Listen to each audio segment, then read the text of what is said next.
ప్రజాస్వామ్యంలో ప్రతిపక్షానికి ప్రభుత్వాన్ని ప్రశ్నించే హక్కు అధికారం ఉన్నాయి. కానీ అది హద్దు మీరితే ఏమవుతుంది? అరాచకమవుతుంది.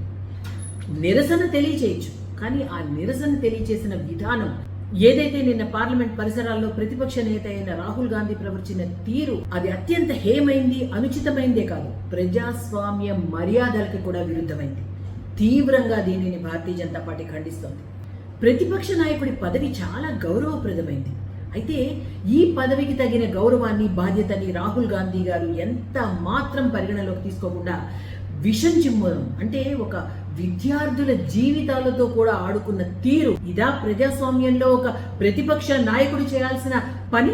ప్రధానమంత్రి గారి నివాసం వైపు ఉద్దేశపూర్వకంగా ఉద్రిక్తతలు సృష్టించే విధంగా, అశాంతిని ప్రోత్సహించే విధంగా వ్యవహరించడం కేవలం ఒక రాజకీయ నిరసన మాత్రమే కాదు, ప్రజాస్వామ్య ఉల్లంఘన. పార్లమెంటరీ సాంప్రదాయాల్ని కూడా వారు అగౌరవపరుస్తున్నారు. భారతీయ చరిత్రలో ఇది ఒక చీకటి రోజు. కాంగ్రెస్ ప్రభుత్వానికి ఇదే కొత్తేం కాదు. గతంలో చూసాం ఎమర్జెన్సీ, ద బ్లాక్ డే అంటే అటు ప్రెస్ గొంతుని, మీడియా గొంతునే నొక్కేసిన చరిత్ర ఉన్న కాంగ్రెస్ పార్టీ ఈరోజు ఈ విధంగా ప్రవర్తించింది అంటే ఇది వాళ్ళ నైజం, ఆ రాజకీయ పార్టీ యొక్క ప్రవర్తన మనకి బట్టబయలైంది. భారతీయ జనతా పార్టీ కూడా ఎన్నో సంవత్సరాలు ప్రతిపక్షంలో ఉంది.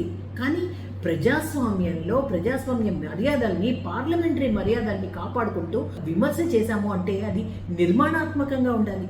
ఈరోజు ఏదైతే నీట్ పరీక్ష కోసం విద్యార్థులు ఇబ్బంది పడ్డారో అది వెంటనే గమనించి దానిపైన సిబిఐ దర్యాప్తు చేసి, అంతేకాదు ప్రధాని మోదీ గారు బాధ్యులైన వాళ్ళందరినీ కఠినంగా శిక్షించాలి అని కూడా చెప్పారు కదా.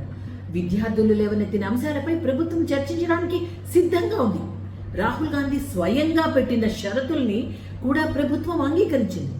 కానీ ఆ చర్చకి తావివ్వకుండా, ఆ షరతులకు కూడా ఒప్పుకోకుండా మళ్ళీ మాట మార్చి నిమిషానికి ఒక మాట, ఆ మాట పైన నిలకడ లేకపోవడం అంతా కూడా ఈ రాజకీయ పార్టీ కాంగ్రెస్ మిగిలిన కొందరు విద్రోహ శక్తులతో పూనుకుని ఈ చర్య కనుక మనం గమనిస్తే ఇది ఒక దేశ ద్రోహ చర్యగా ఖచ్చితంగా మనం చెప్పక తప్పదు.